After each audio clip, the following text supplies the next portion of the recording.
Welcome, welcome, welcome. There is a question already from Ustreamer 739. They say, "Hello, can you explain the difference between belief and trust?" Thank you. The question is, can you explain the difference between belief and trust? Very interesting. So let's look at this. Let's introspect together and see what are the conclusions that we all can draw.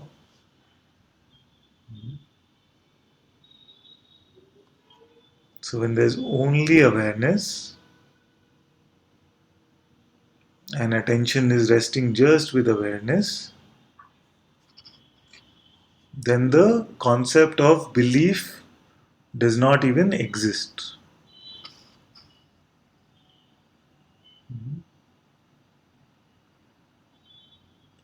Now, with the birth of the sense I am, or the birth of beingness itself, along with the birth of the phenomenal universe, there is also the birth of these forces called attention, belief. You see this? In deep sleep, there is no attention and there is no belief. But with the birth of consciousness itself, the forces of attention, belief, identity, all these forces also come into play.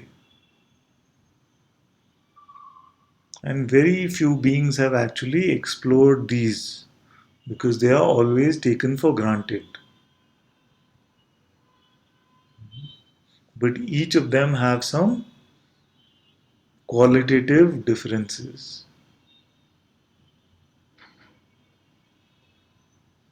So let's look at, based on your question, let's look at belief first. What is belief? The thought could come, and first our attention goes to it. Without our attention, there is no belief possible, isn't it? First, it has to come to our attention. Whatever is being believed, first the power of attention must go to it. But just because attention is going to it doesn't mean that it is automatically believed. So the thought could be a thought about becoming an astronaut. And attention is going that there is a thought about becoming an astronaut. Now, to give it belief means to say yes to it, isn't it? To say that this is about me. To say, yes, I must become an astronaut.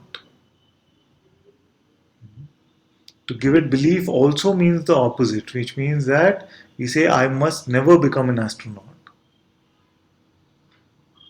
So there's an aversion to the content of this thought that this should not happen. So this is fear, resistance. But let's look at it simply right now. So let's say the thought was about becoming an astronaut, and then just by giving attention to it doesn't make it about me or doesn't make it seem true.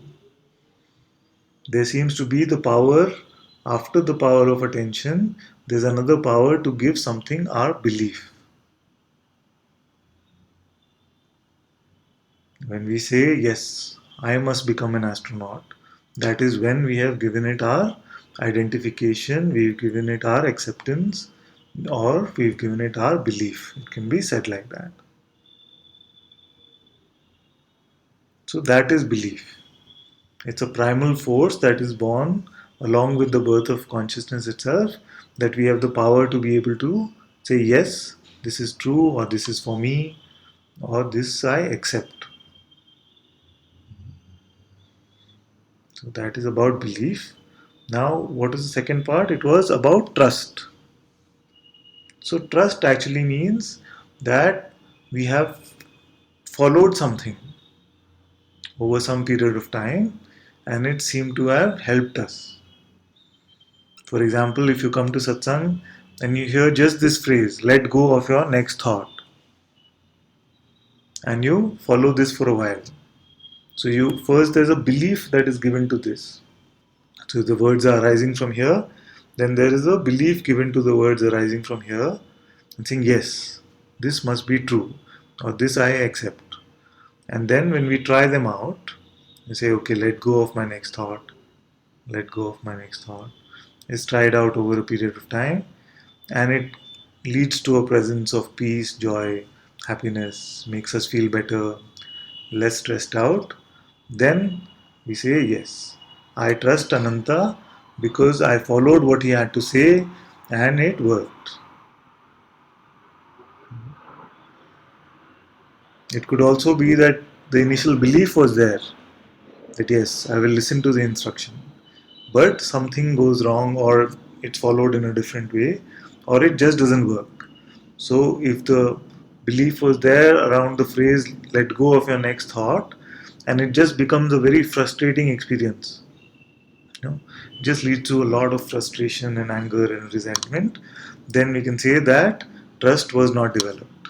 Although there was some initial belief, because of some strong resistances that came up, the instruction didn't work or didn't help. Hence, I don't trust Ananta. Yeah. So, this would be the difference between belief and trust.